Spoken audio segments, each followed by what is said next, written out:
c'est une instruction très importante de l'autorité et nous sommes en train de la mettre en œuvre depuis pratiquement le 3 septembre 2021 avec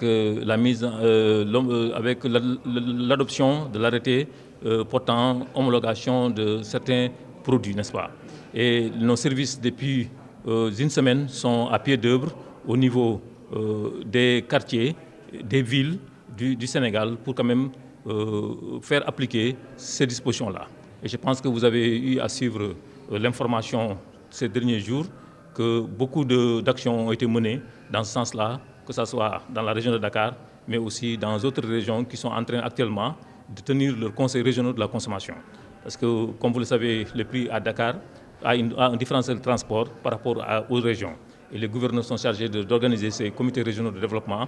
Je peux citer le cas de la région de Diourbel et de la région de Matam qui ont déjà eu à tenir ces conseils-là. En tout cas, c'est un challenge qui est du ressort du ministère du Commerce, mais également de tous les autres ministères, qui sont tous impliqués dans la lutte contre l'inflation, qui n'est pas parfois, qui ne s'explique pas dans certaines mesures. Dans la mesure où, certes, il y a des produits dont nous savons que la plupart du temps, ils viennent de l'extérieur. Ces produits sont sûrement impactés, mais que nous allons essayer de juguler par des mesures de suppression ou bien d'amondissement au niveau des taxes. Mais il y a certains produits qui ne sont pas vraiment concernés et qui aujourd'hui nous voyons qui suivent cette spirale et que cela ne s'explique pas. Et aussi ce n'est pas normal que ça puisse se faire. Et nous allons en tout cas conjuguer nos efforts.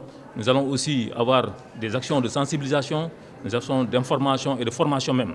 Et je pense que vous aurez bientôt, vous, au niveau de la presse, des invitations à ce niveau-là, parce que nous voulons que toutes les synergies, toutes les actions puissent être menées dans ce sens de la sensibilisation, de la formation, mais aussi, si c'est nécessaire, aussi de la répression contre l'inflation.